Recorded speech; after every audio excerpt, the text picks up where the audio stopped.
하나님 말씀 같이 보겠습니다. 구약성경 에스겔 16장 35절 말씀부터 43절 말씀까지 함께 읽겠습니다. 그러므로 너 음녀야 여호와의 말씀을 들을지어다. 주 여호와께서 이같이 말씀하셨느니라. 내가 내 누추한 것을 쏟으며 내 정든 자와 행음함으로 벗은 몸을 드러내며 또 가증한 우상을 위하여 내 자녀의 피를 그 우상에게 드렸은즉 내가 너의 즐거워하는 정든 자와 사랑하던 모든 자와 미워하던 모든 자를 모으되 사방에서 모아 너를 대적하게 할 것이요 또 내 벗은 몸을 그 앞에 드러내 그들이 그것을 다 보게 할 것이며 내가 또 간음하고 사람의 피를 흘리는 여인을 심판함 같이 너를 심판하여 진노의 피와 질투의 피를 내게 돌리고 내가 또 너를 그들의 손에 넘기리니 그들은 내 누각을 헐며 내 높은 대를 부수며 내 의복을 벗기고 내 장식품을 빼앗고 내 몸을 벌거벗겨 버려두며 무리를 데리고 와서 너를 돌로 치며 칼로 찌르며 불로 내 집들을 사르고 여러 여인의 목전에서 너를 벌할지라. 내가 너에게 곧 음행을 그치게 하리니 내가 다시는 값을 주지 아니하리라. 그리한즉 나는 내게 대한 내 분노가 그치며 내 질투가 내게서 떠나고 마음이 평안하여 다시는 노하지 아니하리라. 내가 어렸을 때를 기억하지 아니하고 이 모든 일로 나를 분노하게 하였은즉 내가 내 행위대로 내 머리에 보응하리니 내가 이 음란과 내 모든 가증한 일을 다시는 행하지 아니하리라. 주 여호와의 말씀이니라. 아멘. 사람은 가끔 비교를 합니다. 비교를 하면서 어떤 마음이 드냐 하면 나는 저 사람보다 좀 낫지 그러면서 교만한 마음이 생길 때도 있고, 때로는 나는 왜 저것밖에 못할까, 저 사람은 저만큼 하는데 나는 왜 이것밖에 못할까 하면서 열등감에 빠지기도 합니다. 그런데 하나님의 비교는 어떻습니까? 하나님의 비교는 우리의 죄를 자각하게 만들고 이를 통해서 회개하게 하십니다.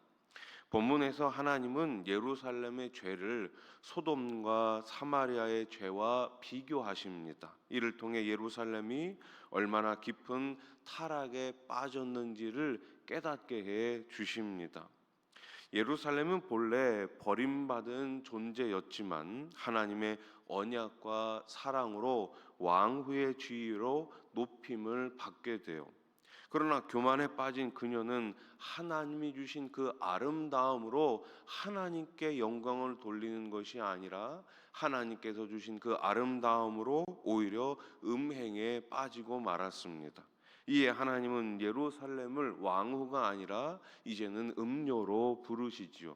35절 말씀을 보세요. 그러므로 너 음녀야 여호와의 말씀을 들을지어다. 아멘. 이방의 풍속을 따르는 것은 사람들 눈에는 지혜로워 보일 수 있습니다. 그러나 하나님 보시기에는 음란하고 가증한 일이죠.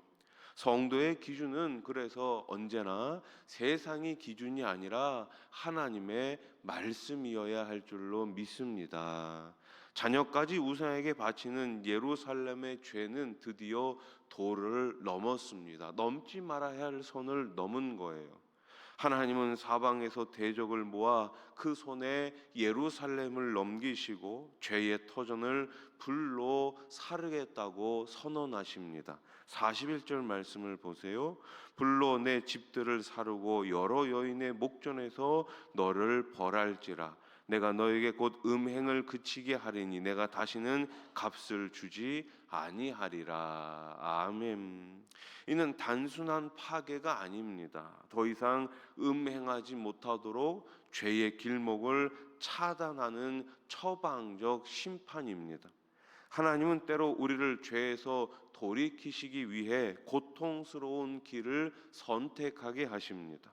진노 속에도 뭐가 있는 거예요? 자비가 있는 것이죠. 징계 속에도 사랑이 있습니다. 부모가 자녀를 징계하는 이유는 딱 한 가지입니다.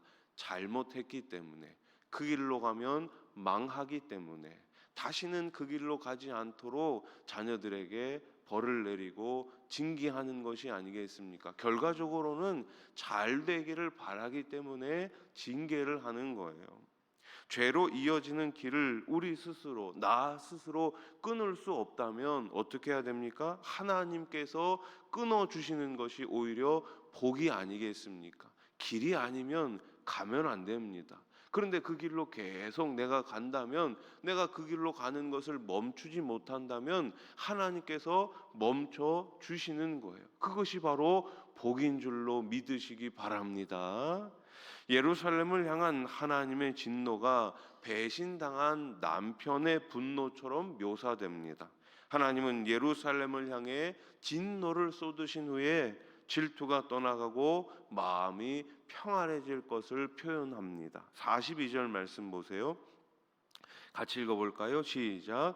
그리한즉 나는 내게 대한 내 분노가 그치며 내 질투가 내게서 떠나고 마음이 평안하여 다시는 노하지 아니하리라. 아멘. 하나님은 당신의 백성을 질투하실 만큼 사랑하세요.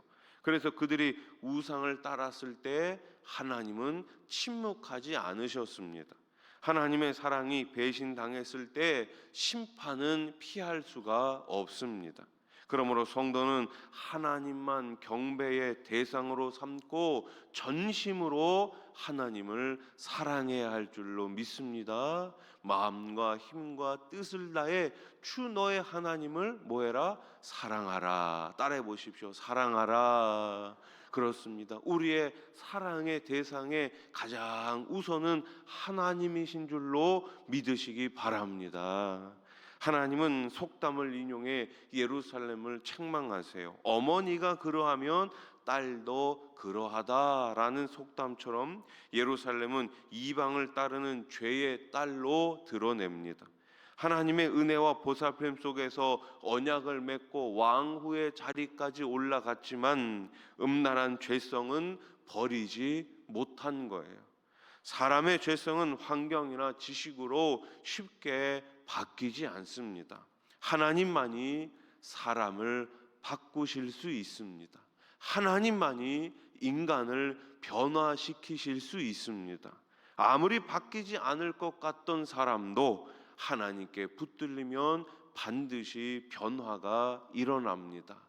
그러니 여러분, 우리 곁에 있는 우리 가족들, 우리 일가 친척들, 우리 이웃들 아직도 변화가 없더라도 포기하지 마십시오.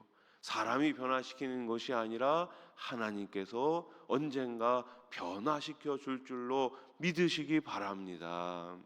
소돔과 사마리아는 죄로 심판받은 도시들이죠.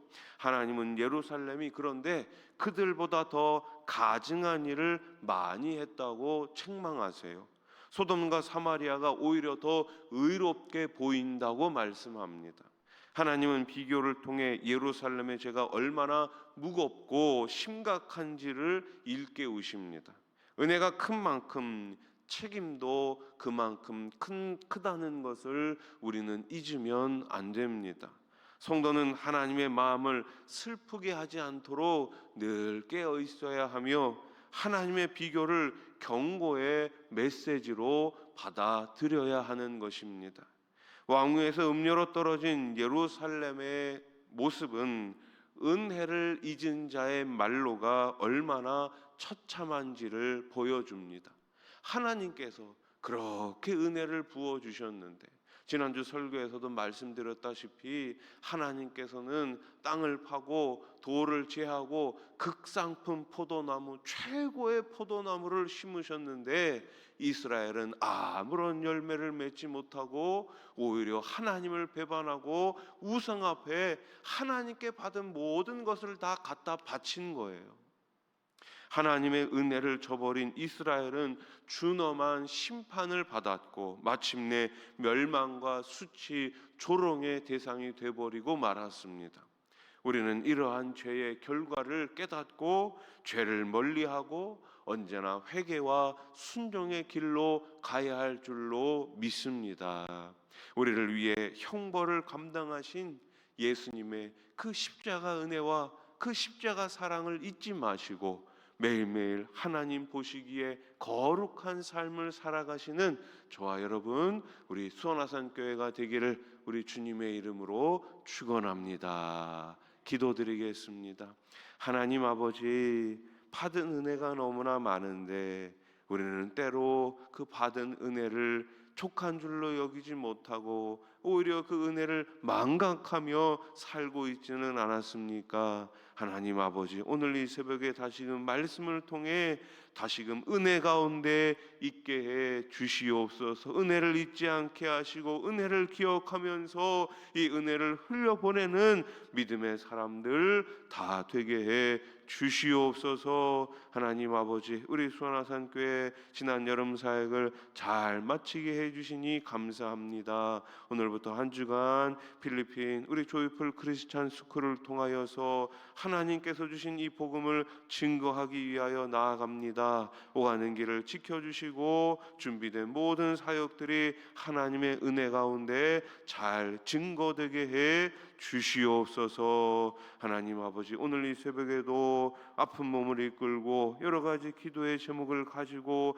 말할 수 없는 탄식을 하나님 앞에 내려놓사오니 우리 하나님 들으시고 속히 응답해 주시옵소서. 물질 때문에 어려움 당하지 않도록 채워주시고 자녀들이 딴 길로 가는 것을 마음 아파하면서 눈물로 기도하는 우리 부모님들의 아버지 그 기도를 속히 응답해 주시옵소서. 일터마다 사업장마다 우리 하나님 함께하여 주실 줄로 믿습니다. 하나님 회복의 역사가 있게 해 주시옵소서. 주님 다시 오실 때까지 우리 수원아산교회가 계속해서 복음으로 사람을 살리고 키우고 고치는 행복한 공동체가 되게 하시고 주신 사명 직분 잘 감당할 수 있도록 성령의 능력을 덧입혀 주시옵소서. 예수님의 이름으로 기도드립니다. 아멘.